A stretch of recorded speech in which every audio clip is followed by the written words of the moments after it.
8वें वेतन आयोग के गठन को लेकर एक बड़ी खुशखबरी आई। क्या फिटमेन फैक्टर 2.86 सरकार फिक्स करेगी? NCJCM के हवाले से खबर, अप्रैल 2025 में औपचारिक रूप से 8वें वेतन आयोग का गठन हो जाएगा। इसके सदस्य और चेयरमैन की सरकार घोषणा कर देगी। आज पूरी विश्लेषण करेंगे। NCJCM है क्या, कब से स्टैब्लिश है और 11 मांगे जो पे कमीशन के सामने NCJCM ने रखा है, उन सब का विश्लेषण करेंगे।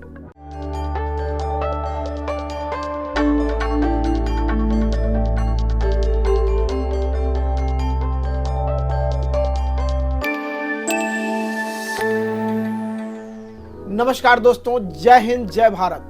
डिफेंस रिलेटेड ग्रुप के डिफेंस वेलफेयर न्यूज पे आपका स्वागत है, अभिनंदन है। जैसा कि खास खुशखबरी है, खबर है कि 8वें वेतन आयोग के औपचारिक गठन अप्रैल 2025 में होगा। यह सूचना NCJCM के हवाले से है। अब हम बात करेंगे क्या जो 53% का DA है वो मर्जर होगा अभी पे कमीशन के अनाउंसमेंट से पहले, और उसका फायदा सरकारी कर्मचारियों को मिलेगा एवं पेंशन धारक इससे लाभान्वित होंगे। साथियों, पे कमीशन को समझने के साथ साथ NCJCM को समझना जरूरी है।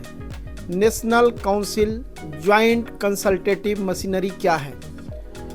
NCJCM भारत सरकार के कर्मचारी और सरकार के बीच संवाद और सामूहिक चर्चा की एक प्रणाली है। यह सरकारी कर्मचारियों की सेवा शर्तों, वेतन, भत्तों और अन्य कार्यस्थल से संबंधित मुद्दों पर विचार विमर्श करने के लिए बनाया गया है। NCJCM की स्थापना 1966 में भारत सरकार द्वारा की गई। इसका मुख्य उद्देश्य सरकारी कर्मचारियों की समस्याओं का समाधान निकालना और प्रशासनिक सुधारों पर चर्चा करना है। NCJCM की संरचना, पहला, राष्ट्रीय स्तर पर नेशनल लेवल पे केंद्र सरकार के सभी विभागों के लिए। दूसरा, विभागीय स्तर पे डिपार्टमेंटल लेवल किसी विशेष मंत्रालय या विभाग के लिए।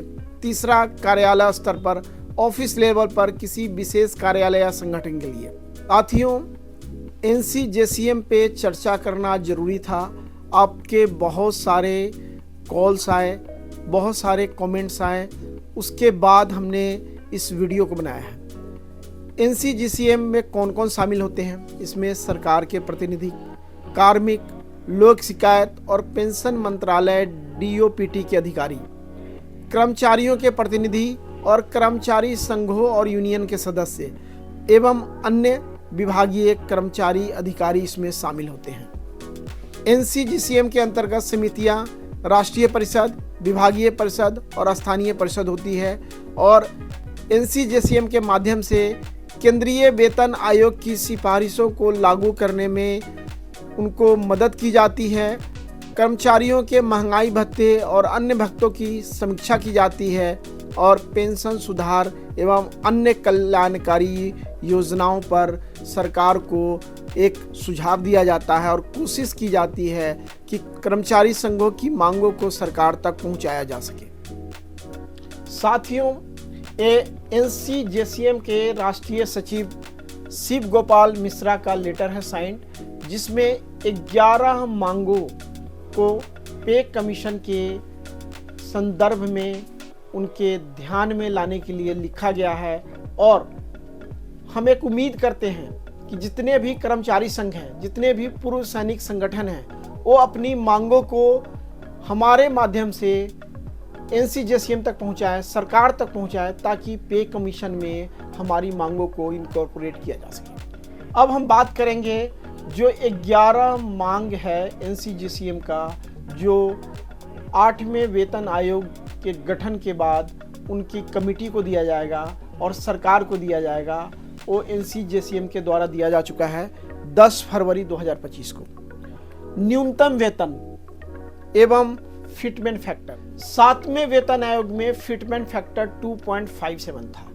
महंगाई के साथ, समय के साथ इसकी डिमांड मिनिमम 2.86 की है। तो पहला जो हमारा डिमांड था, मिनिमम पे and fitment factor and model of calculation. दूसरा, पे स्ट्रक्चर पे scale including merger of existing पे scale and rate of increment. Third, interim relief and DA merger.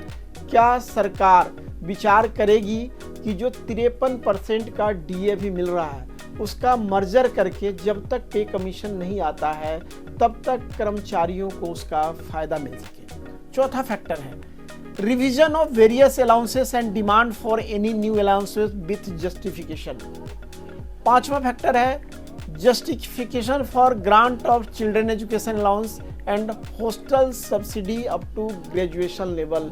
जो अभी 12th लेवल तक है उसको ग्रेजुएशन लेवल तक डिमांड की गई है। Sixth, introduction of new advances and restoration of advances which are abolished. जो पुरानी हमारी अलाउंसेस थी जो ख़त्म की गई है उसको दोबारा रिस्टोर की जाए और नई अलाउंसेस को समय के अनुसार दिया जाए। सातवीं मांग है promotion policy, MSCP scheme and promotion benefit. जो FR 22/1A/1 है उसके अनुसार उसमें बेनिफिट्स को बढ़ाया जाए। Eighth, registration of old pension scheme under CCS pension rule 1972 now 2001। जो पुरानी पेंशन स्कीम थी उसको बहाल की जाए। Ninth, improvement in existing retirement benefit like pension death come retirement gratuity, family pension, restoration of commuted portion of pension after 12 years. अभी तक क्या हो रहा है 15 साल तक कम्यूटेशन कटता है। जो डिमांड थी 10 साल के बाद कम्यूटेशन की कटिंग बंद हो जाए, जिनका रिकवरी हो चुका है उनको वापस दिया जाए। एटलीस्ट कम से कम 12 साल तक तो रखा जाए, क्योंकि जब 1972 में बना था उस समय 14 से 15% तक इंटरेस्ट रेट था। आज इंटरेस्ट रेट 7 से 8% पे खड़ा है, जो 10 साल में कम्यूटेशन की रिकवरी हो जाती है।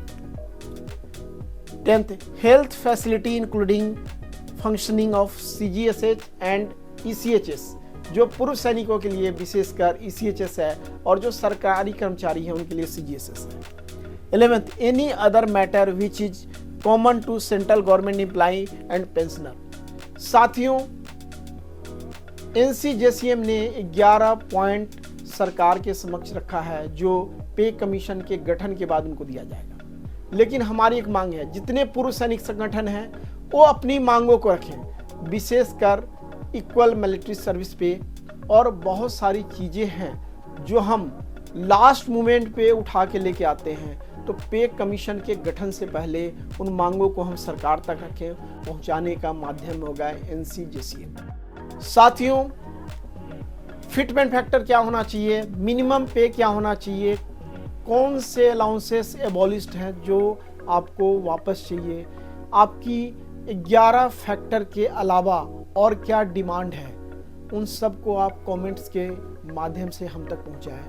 हम कोशिश करेंगे national ex serviceman coordination committee जो राष्ट्रीय संस्था है पूर्व सैनिकों की, रजिस्टर्ड है पूरे देश में, उसके माध्यम से हम NCJCM तक और 8वें वेतन आयोग की जो टीम है उन तक पहुंचाएं ताकि हमारी मांगों पर विचार हो सके।